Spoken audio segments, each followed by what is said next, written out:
Oh, my peeps, welcome back to Workday Playdate with Improve It. August is all about networking, but today we are going to take a deeper dive, my peeps. Are we actually settling for less than we deserve in our connections, our careers, and our lives without even realizing it?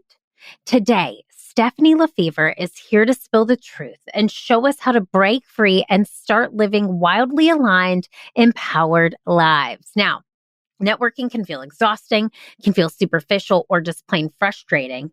But what if the reason isn't just your technique?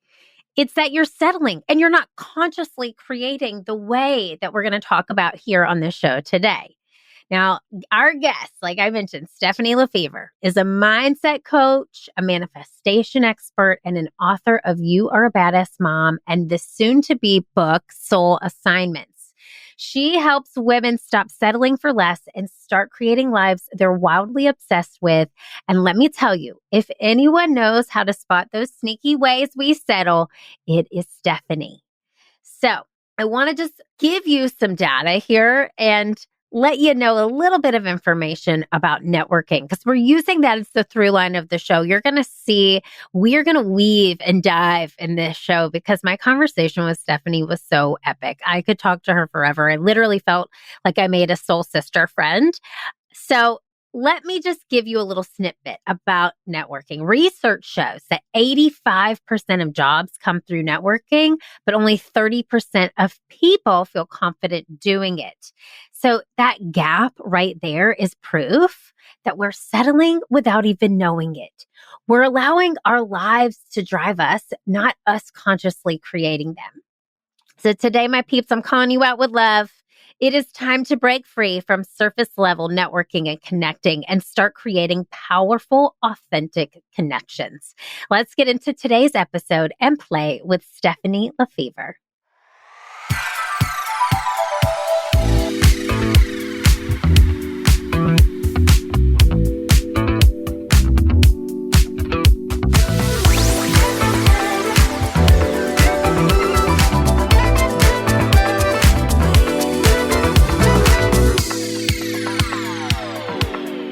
Oh my gosh, Steffani. Okay, I've already been talking to you before we hit record. I always love when podcasters are like, we were just talking in the green room. We were. And I'm like, listen, there are so many things that we have in common. And I'm so thrilled today to have you on the show to chat. And also, I know you have so much to serve and to give our Improve It peeps. We call our community the peeps. So welcome to Workday Playdate.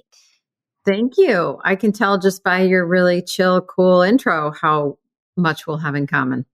Oh, I love it. I love it. And so I'll just start us off just giving a backstory. You sent your book, and I love when people do this when they come on the show. Some people don't ask to send their book. And when they don't ask, I don't read it. But when they send it, I read it because I know how important, like a book in the mail, I'm an author too. It matters. And I love the title, You Are a Badass Mom. So I'm just going to tell the peeps a quick backstory, what I just told you. You live in Chicago. I lived in Chicago for 15 years. You have a husband named John. I have a husband named John. You have a little girl named Zoe. That's my angel baby. Okay. And up there, her name is Zoe. I have a Jackson. You have a Jack. You love Oprah. I love Oprah. There's more. We're both spiritual humans, and I loved the book. So there it is. The end. The show's over. But I love everything. Soul sisters. And I'm like, you're probably like, wow, this girl knows a lot about me. But I really value when people send their art. And this is an awesome book. And I think any parent listening should grab a copy. But before we get into it, I just want to set an intention for us today because I could just babble on. I mean, I could just go on and on. So let's set an intention. What's one word that you want to give or get from today's conversation? Connection. Ooh, okay. Why connection? I think it's my love language is connection. And it's like really what fuels me. And I think what fuels a lot of us as souls having a human experience is connection. So that's what came to me. I love it. And the theme of this month's podcast is networking, which fits perfectly as well with that intention. And I could see that about you. So once I knew you were coming on the show, I started following you. You just have a real sense of purpose and a real connection with who you're here to serve. And I love it. So I'm so excited to chat with you, of course. So I also, my team and I, when we get guests like you on the show and just any guests we have, we're really intentional about what we talk about. And I think from your seat, what we found just so incredible was your conversation around women settling for less. So let's just talk about that for a minute. Like, what are the sneaky ways women don't even realize that they're settling? And let's start there. What are some ways that we don't even realize that we're settling? I think even a deeper word that hits is being overly tolerant. I think our over tolerance leads to settling. So we become overly tolerant of behavior that doesn't serve us from other people and from ourselves. We become very comfortable. That leads to settling. Complacency leads to settling. And it's not about like, oh, I'm settling. Sometimes immediately we go like, oh, I'm settling in my relationship. My husband's not the king that I thought I'd marry. And so I'm settling. There's ways that we settle in our health and fitness, that we're not stepping up and serving ourselves and our health and wellness in this body, this one body that we've been given, that we need to treat wonderfully to have health and longevity. Because if we don't have that, that's always what we're going to be striving for. There's ways that we settle in a relationship by not speaking up for what we need, by not having boundaries, by not saying no, to things that don't serve us, by not cutting out relationships, but by not fueling relationships that don't serve us. We settle by just continuing something that is not serving us in so many ways, continuing the eating and the lack of exercise that's not serving us, continuing the relationships, like the friendships even that don't serve us, continuing the overly drinking every weekend because that's just all I'm used to that doesn't serve us. Not to mention the ways that we settle with like a career that we don't really feel valued in, or settling for an amount of abundance that really isn't financially free. I mean, we settle, right? We become comfortable, overly tolerant, and complacent, and we just kind of flatline and settle in our lives. We serve so everyone else, and we just get smaller and smaller and smaller and dim and dim and dim. And that is, I would say, 9 out of 10 women.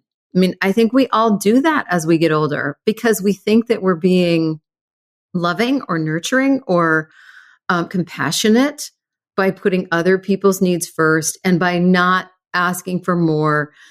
We have so much more mom guilt around doing things for ourselves or asking for what we need or, pushing people or pushing ourselves out of our comfort zone. We have all this guilt where men have very little. They'd be like, I want more. So I'm going to get more and I'm going to join the country club and I'm going to go on more golf dates. And we're like, oh, God forbid I get a manicure, Right. So right. we settle into our own softness and comfort zone and become, I am a very, very, very tolerant person, almost overly tolerant.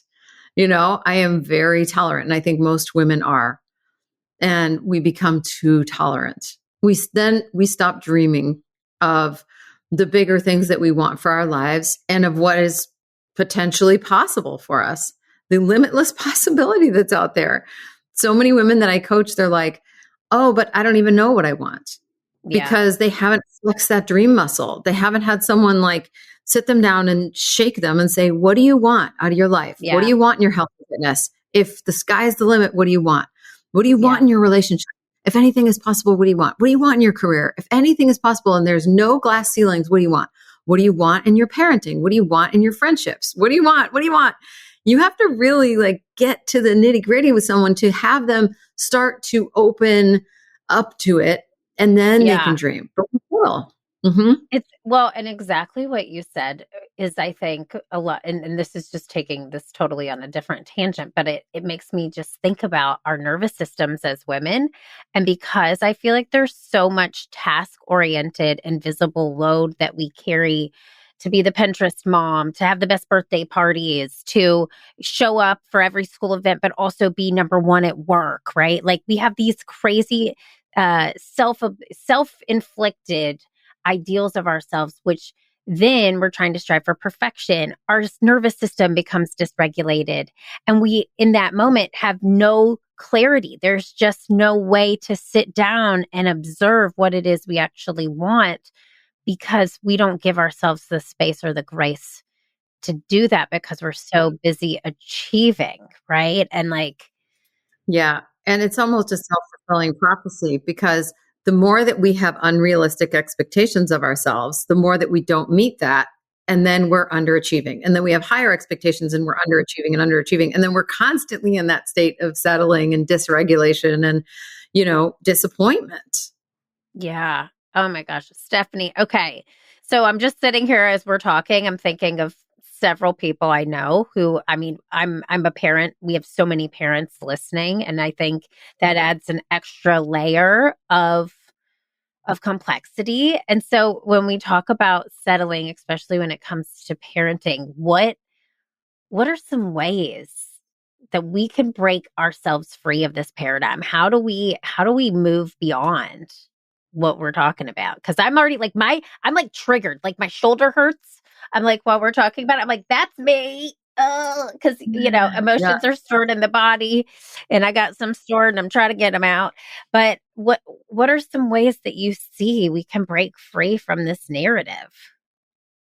I mean, I think we need to build a more solid foundation for ourselves as parents, as moms. The solid foundation I'm talking about is like putting my state in the right place every morning.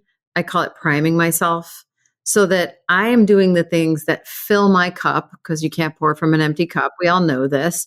I'm doing the things that fill my cup so that I'm in a good state.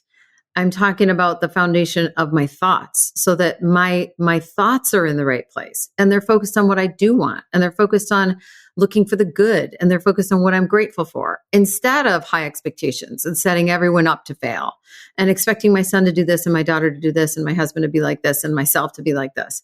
Like setting the focus of our state in a good place, of our thoughts in a good place, and then aligning our actions with who we want to show up as. So when we're not proactive about all that and intentional about all that, and I know it sounds like, oh my God, that's just more on on a mom's plate, but it's really not. It's the foundation that then you can build on top of. You can't build on top of a weak, shaky foundation. Everything's going to always keep crumbling. And that's what I felt like I was doing years ago when I had my young kids. And it was like, I didn't have a solid foundation for myself. And so everything just kept falling apart. Well, now I have this solid foundation. I have these non-negotiables of things that I do every morning that light me up and lift me up and make me feel great.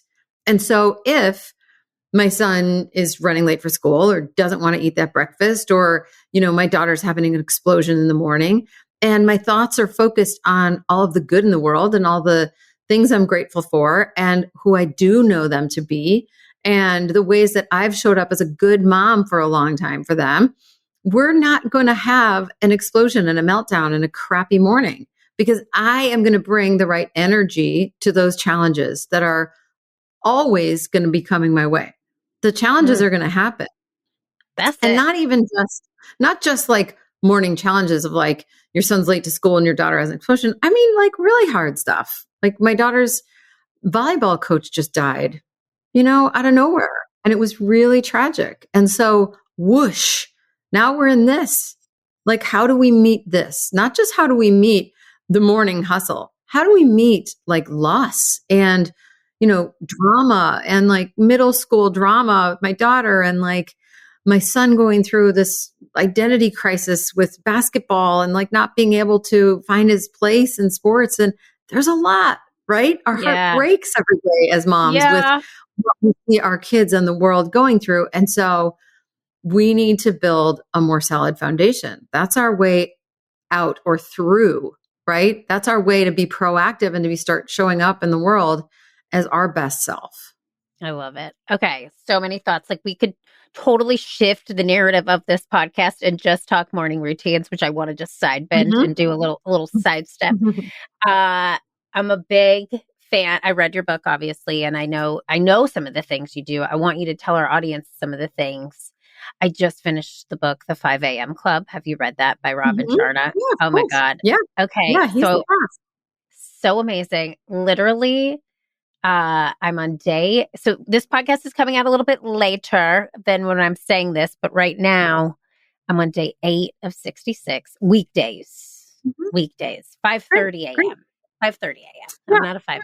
So I'm not a big fan of the like. I think whatever works for you, right? Yes, so I don't preach like a lot of the gurus do that you have to do a certain morning routine, because here's my whole take. I'm a manifestation teacher at my core, and so what matters is that you feel good. So Robin Sharma and the other.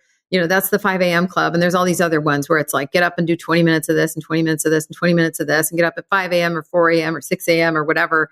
And, do exercise first because of this, and fast, and do, bulletproof coffee. And it all works for some and doesn't work for others. That's right. Where I come from at my core is it has to feel good. And so for you, I'm sure that you're getting benefits out of waking up at 5:30 a.m. And so you're like, ooh, this feels good. So that's why it's such a winning formula for you, or recipe. Yeah. So I don't teach like a recipe to my clients. I teach that they need to find their 5 to thrive. Like what 5 things, if you do every morning, help you to thrive. For me, getting up and having lemon water, it's doing my Soul Happy Daily Planner, which I designed myself because I couldn't find a daily planner that anyone else had that had all the magic that I wanted. And I don't sell it. So I'm not trying to sell it here. I sell it only when women are in my course. So doing my Soul Happy Daily Planner, doing a Soul Happy meditation, which I can tell you what it is. It's very short and easy. Moving my body, doing something hard every morning, and listening to cheesy affirmation music. Those are my 5 to thrive. But that won't work for everyone. Someone else, they might be like, that doesn't work. I can't do that. That's silly. I don't get the feeling that she does out of that. So I teach people that you can find your own 5 to thrive. What 5 things do you need every morning that make you feel awesome and invincible? Because you have to feel good doing it. The something hard that I do every day, most likely people won't like it.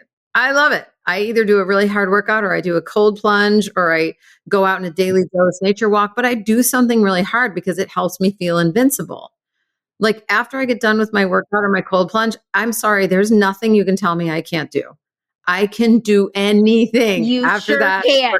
Yes, you can. I mean, there's nothing. It builds that belief. It builds that confidence. And so what is your something hard is what I would tell my clients. What is your 5 to thrive? Because other people need like a softer morning. Like they need to be creative. They need to journal. They need to listen to the bird song. They need to get out in nature. They need to do breath work. They need to be in sunlight, whatever it is, like whatever is that thing in the morning that helps you feel like you have primed yourself into the right state. Yes. Because your state and your story and your strategy create your reality. So I have this new reality formula. It's S plus S plus S equals R. Your state and how you feel, plus your story and what you think about, plus the action steps that you take, create your reality. So if you want to change your reality, you can't just change the things that you do, because you will come right back to the reality that you were at before if your state and your story are not aligned. Right? So Steffani, when we put our state first and we feel good, that's the key. Our story, our thoughts aligned with what we want, that's next. And then the strategy, then they work. Then the strategy works. But it's reversed, so much. Yeah. It reminds me of the song. It's a country song. The house won't fall if the bones are good. You're building the bones, Yes, That's a good one. The foundation. And, yeah. And so it's so funny because reading your book, this is something that I'm big on, is thoughts plus words equals actions. And I mean, I have to tell you the reason, you know, when the student is ready, the teacher will appear. And sometimes you have to teach what you need to know. Yeah. And I've been really working with that a long time. And we talk about thoughts and how we show up and how your thoughts affect everything in your life. But I love the state. Say it one more time. Mm-hmm. The state, S plus S plus Yeah. S equals R. Yeah. Your state plus your story plus your strategy equals your reality. So your state is how you feel and how you prime yourself. And your story is all the thoughts that you think. And always we create from our dominant thought. So if I'm always thinking about what a bad mom I am, it's a self-fulfilling prophecy. And all I'm going to see is my kids misbehaving and them melting down and them struggling and suffering and how bad I am. I had that going on a long time ago. And I changed that because once I became conscious of it, once I had awareness around it, I was like, well, now it's mine. I can change this now that I know about it. So I am a good mom. I'm a great mom. I'm the mom that my Yes. kids chose. I am the best mom that I can be. I show up as my best self every day, and that is enough. That's my new Love it. story. And that's what I'm always Yes. looking for. That's what I see. I love So that our you state said I'm story plus our strategy, which is our action, equals our reality. Mm-hmm. state plus story plus strategy equals our reaction, which is our reality. Okay. Sorry, Mm-hmm. I kind of cut you off, but you just made me really excited because I love that you said I am the mom that my kids chose. And I want to elaborate on that because I believe that too. What do you mean when you say we are the moms that our kids chose? Oh my God, it's my favorite thing in the world to talk about. My new book is called Soul Assignments. And Yes. soul assignments for me is the assignments or the experiences that our soul chose to have in this lifetime. Like, I believe that we as souls and soul clusters all decide on, what to experience in this life. And I decided with my mom and dad, would you be my parents? Can we go down and do this thing called life? And they were like, sure, but we're going to do this and we're going to look like this. And I was like, perfect. That's exactly right for the progression of my soul. That's what I needed. And I didn't come down to an easy childhood. My dad was an alcoholic, a violent alcoholic. My sister died when I was 11. And I believe I signed up for that. I believe that she chose only to be here for 18 years. And we all chose to learn about loss at a young age and to experience the trauma that comes with all that. In my case, so that I might teach other people how to deal with loss and trauma and a hard childhood and how to climb my way back up from it. Because I came here for the journey, not just to be in the destination at the end. And so I know that Jack and Zoe chose me. I didn't know if I was ever going to have kids, get married and have kids. And then I started hearing the call and I knew that there were two souls waiting for me. I mean, I don't know how, except that I'm just a connected person, to my own guidance, to source, to God, whatever we want to call it. And yeah, my kids, I got pregnant effortlessly and easily. I knew that my son came early. I knew that he would. I feel like they chose their names. Like it was like suddenly Jack was the only thing I could hear or see. And I kept going, okay, I get it. And Yeah. Zoe, Yeah. same thing. It's like not a popular name. And it was like Zoe, like sang What's her middle to me. name? Yeah. What's her middle Her name? middle name's Ray. Zoe Ray. I love it. Mhm. Yeah. Oh, I mean, Yeah. and peeps, y'all take what you will, but I believe this and I am 1,100% in alignment with that. I think there's just so many things. We have to have you back when Soul Assignment comes out. I need to Yeah. read that I'm excited. immediately. I'm so excited for you and for that journey. And I know so many people are going to be excited to hear it too. What's so amazing about this work, about soul assignment work, is that for me, it is incredibly empowering. If you decide that, oh, I didn't just I wasn't a victim to this hard childhood, I chose it. I chose my parents for the progression of my soul. Now what? Now the power lies back in me of what can I do with that? I can now decide how I want to create my life going forward because I am that powerful. And so I don't think it's just important to know that like we have soul assignments. It's important to radically accept them. All of the soul assignments, the hard ones and the rough ones and the easy ones and the joyful ones, all of the soul assignments, accept them, harness their power so that we can start consciously creating. You know, I feel so much more empowered to know that I chose a lot of these big experiences in my life and that I chose my kids and they chose me. And when I accept that, I'm softening into my soul experience in so much more power. It's so beautiful. And I'm so glad that you're teaching this work. I think if more people leaned in, there would be a lot more healing, a lot more Yes. Mm-hmm. joy, a more conscious creation. And I'm with you. I feel like we're on Earth School. We're just here learning what we came to learn. We have an assignment and we have to figure it out. And I am conscious of that, Steffani. I'm gonna call you Steph. I'm conscious of that because I'm like, oh, she's learning today. And I've learned today several times. Resilience is one. And I got to tell you, I know that's one of my assignments. And then my son, just fun fact for everybody, but this is just a riff.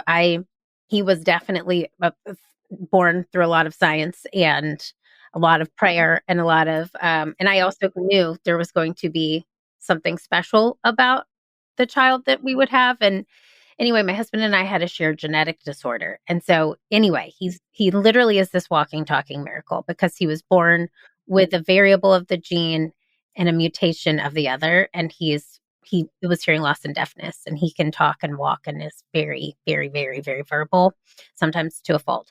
But he won student of the month for his class. And do you know what the word was that he won? What? Resilience. Oh my gosh. Like I get tears in my eyes because I was like, that is who you are to like the core of who you are. So, and I know it's my lesson and I'm still learning it and I teach it. And so again, here we are teaching what we need to know, you know? Mm-hmm.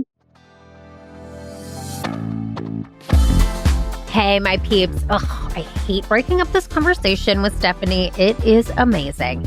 But I have to tell you something. I want to tell you how you can take your networking skills to the next level with Improve It's very own networking workshop. Now, if you don't know what Improve It is the company that I founded. It is a talent development company that uses improv comedy for the new generation of work.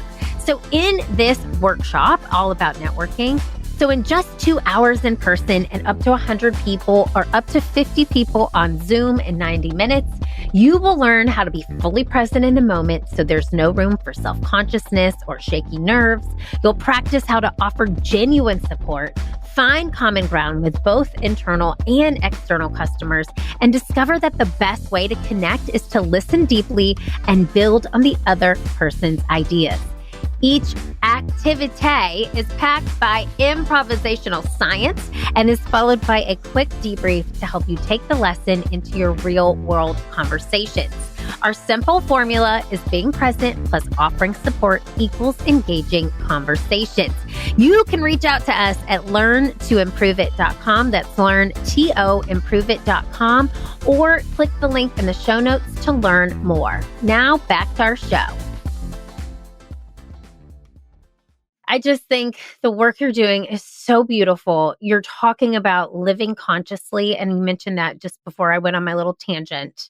But I want to lean into that a little bit because if somebody listening today is like, what are these women talking about?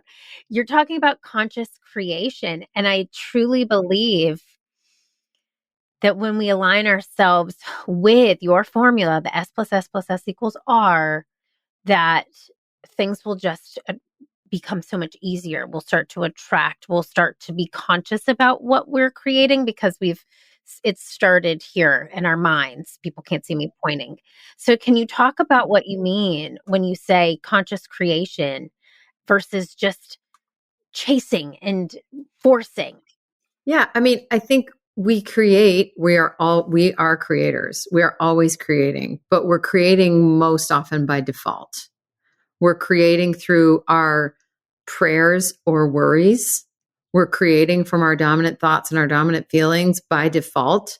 And often they are filled with, struggle and frustration and anxiousness and, again, worry and lack, instead of being conscious about it all and proactive about it all and looking for the good and leaning into gratitude and leaning into our power and deciding on what we want to think about and what we want to give our energy, attention, and focus to. Because what we give our energy, attention, and focus on, we create more of. And so we can do that either unconsciously or consciously. So conscious creation is just being conscious about the thoughts, the words, the feelings, the focus that we give, and being conscious about it and giving it to good things, to things that we want to see more of. And that doesn't mean we just stuff everything else under the rug. We can still have struggles. We can still have problems, but we can keep them brief and we can be solution focused instead of problem focused. We can still have sad feelings, but we can also climb back up the emotional scale and get happy again consciously, with effort. It's not easy. No, but we can do it. And I'm going to say this because this is my personality, unless I'm asleep, right? This is just generally how I am. And a lot of people, I think, mistake positivity and intentional joy with toxic positivity, which is like this big buzzword in our, society today. Yeah. Mm-hmm. And for me, when I hear that, I almost laugh. And I do think it does exist. Some people are just saying it and not feeling it. But when you act a certain way and you really feel that way, then that's an intentional choice.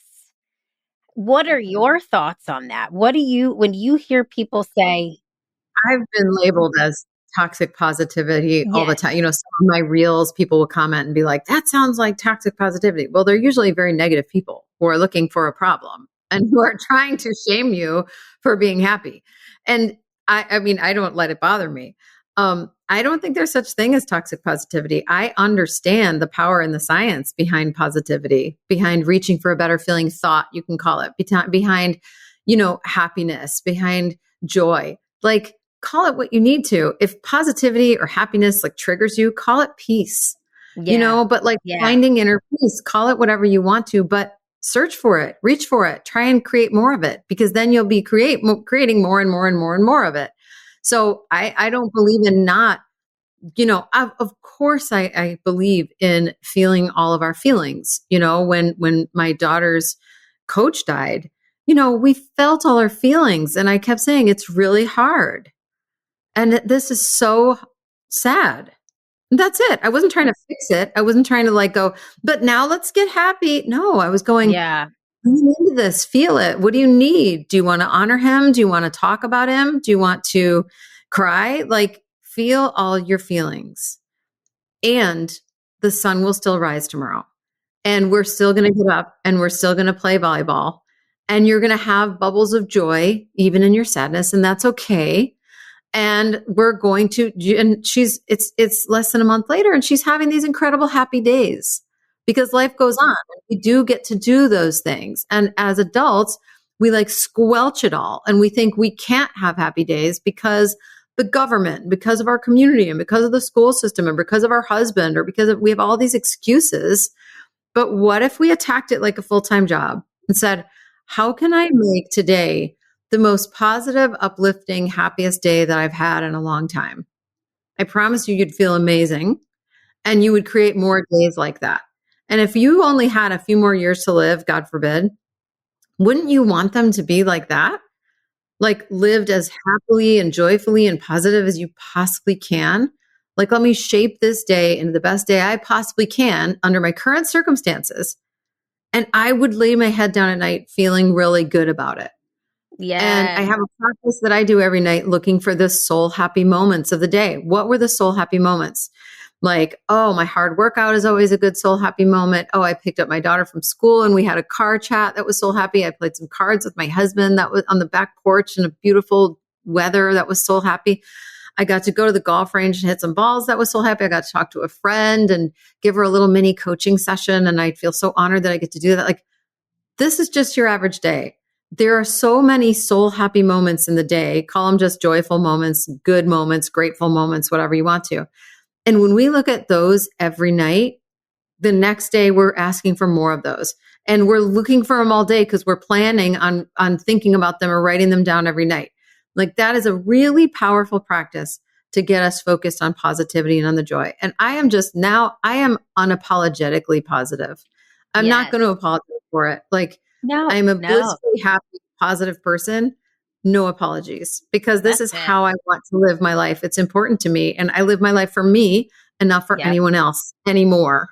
So glad you addressed that, Steph. I got to tell you, okay, pointed question, because I was I was a guest on a show recently, and I know this person. I've talked to her several times, and she was like, do people ever ask you, like, is this real? Like, and I got into it, and she's like, yeah, people might find you annoying, and I was like, okay, hold on, and they do, and you know what? And here I just value what you said in that, especially the unapologetic piece. I am annoyingly positive. I know that people don't get it. And you know what? Also, I would like to remind people, it took a lot of work for me to be this annoyingly positive. It took a lot of work. Yes. I have done decades and decades of work to rewire myself for this level of positivity. And that's why I'm not going to apologize for it, because it takes work. I'm not saying I was just born with this silver spoon of positivity in my mouth and I was just gifted it. And because other people have commented on my things and say, oh, sure, your husband has money, that's why you're so positive. Really, I met my husband when he had a broken arm, a broken leg, and had no job. So that's not why I am so positive. We have created our lives together since we were 21 and 25. And so we had nothing. This is what we manifested and created this together as a team. And that doesn't matter. Someone can have a husband who has money and still be positive, and they shouldn't be shamed or blamed for that. It takes a lot of husband, with money and not be happy. Right. And most often you have a husband with money and you're not happy still, because we're wired for negativity, and it takes a lot of work to rewire for positivity. And so I applaud people who are positive and who have found their lane in that. And I love following people like that. And I love being friends with people like that, because I know the work that went into it and the work that goes into maintaining it. And it's something that I strive for and admire. Oh my God. Well, and when I read your book, I was like, I do think we're soul sisters. I'm just going to tell you that. You might be somewhere in my star group. Okay. Yes. And truly.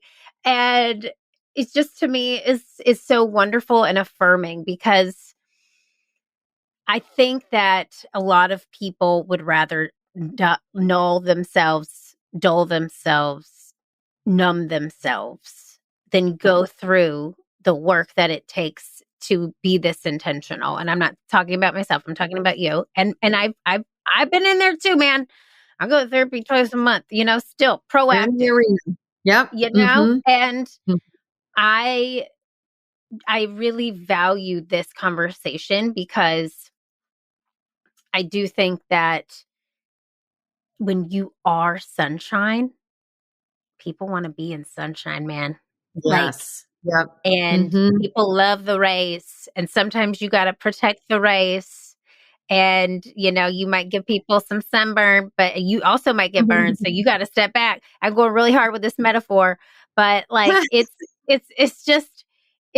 really cool to have this conversation. And I'm not even sure I stayed on our topic. I just feel like I could talk to you about so many things. I know we're talking about networking. We're talking about connection. We're talking mostly about connection to ourselves. And so I want to just, if you could talk. Can I give you my best tips on networking, though? Yes. Let's hear those. Yes. Oh, yeah. And I know this is like a weird transition, but connection is like I said, it is my love language, like deep connection, connecting to people, having soul connections in this life. And so when I first started on my personal growth journey, kind of in college, when I decided not to be like my dad and just throw my life away and be an alcoholic and just not care about people or life experiences, I decided to go on a journey of like, what does happiness look like? What does forgiveness look like? What does like conscious creation look like? And I started, watching Oprah and reading Marianne Williamson and Deepak Chopra and Pema Chodron and Neil Donald Walsh and all these amazing teachers that came into my life. Thank God they saved my life, really. And I started going on this personal growth journey, and it led me to starting to go to conferences and retreats, and they changed my life. But something I noticed right away that I did differently than most people when I went to conferences and retreats, because these are all networking opportunities. I went to these conferences and thought, how can I serve? Not what can I get? How can I serve? Show me all the ways that I can serve in this amazing space of incredible people and teachers and whatever. And what would unfold was always really miraculous. Like, I'd be in the hallway and meet Marianne Williamson, and I would. Okay. Come, stop. Steffani, I read that in the book and lost my mind, because A Return to Love is what gave me like this whole self-healing, like that's Marianne Williamson's book. Mm-hmm. That experience right there, which everybody has to read your book. You're a badass mom. I'm like, she manifested the crap out of that through service. Sorry. Yeah. Through how can I serve? Yes. That's such the key. Like people, and I would go to different conferences and retreats like year after year, and people would say, how do you do it? What do you, and I'd say, here's what you do. You go in from a place of service, not what can I get, but what can I give? And I don't know where that first came to me or why. That was always the nature of how I experienced any formal workshops or conferences or networking events. How can I serve? Never what can I get? And so I would be there, and sometimes I would be the connector from this person I would introduce to that person. And then that would like help their business take off and whatever. And, that person I did, or I just met Marianne Williamson, and then someone else is like looking for her, and this person needed to connect with her. And I'm like, I could actually walk up and introduce you. Yes, she knows my name. And I can, like there was just so many miraculous things. Everything happens in the hallways, never in the conference rooms. And networking happens when you are very real, when you are vulnerable, when you're coming from your heart, and when you're looking at how you can serve that person. Never what you can get. Never have I been networking and someone has tried to network with me and they're like, can you do this for me? That never. It's like, can I do this for you? How can I serve you? It's such a different approach, and it really changes the result and the outcome. I love that, Steffani, so hard. And it's such a good reminder for everybody listening. It ties into connection. It ties into this idea of conscious creation and breaking free from this paradigm that, we can't, and I don't really believe you can have it all, but I believe that you can be consciously creating it all the time. Yes. And I love that, because you can tell that you come from a place of service, and people can feel that a mile away. They can feel the difference between service and sales. The people buy from people they trust. They work with people they trust. They want to be coached by people that they trust. And I think that reminder for anyone listening, no matter what role you're in, no matter what role you're seeking, just coming with that service attitude is going to change the game. Yeah, that's what changes the game of networking. 100%. You like, I could talk to you for literally 2 hours, but I already took up so much of your time today, and I'm so grateful you gave it to us. Like, so many nuggets. I always ask every guest this before we go. How are you going to make work more playful today? I'm very curious about your answer. Oh, make work more playful today. I'm going to go out and play pickleball soon and go for a daily dose bike ride in the woods, and but making work more playful. I mean, that's, for me, that is the art of allowing in our dreams, is being in joy and happiness. So whenever I need to work or get anything done, I play. I find joy in it. I have a walking desk pad, and I take all my calls outside. Usually I find so many ways to do that, because it's the art of allowing. Really, our happiness is the art of allowing. Yeah. I know it's just nice enough here in Charleston where like the pollen is gone Hmm. and I can sit on my back porch, and just sitting with my laptop on the back porch just like changes the game, Yes, right? so Like, joyful. Hmm. okay. So everybody's going to want to find you. Where can they find you, Steffani? Tell them all the places. Yeah, they can find me Coach with Steph. Steph is with two F's on Instagram or on my website, coachwithsteph.com.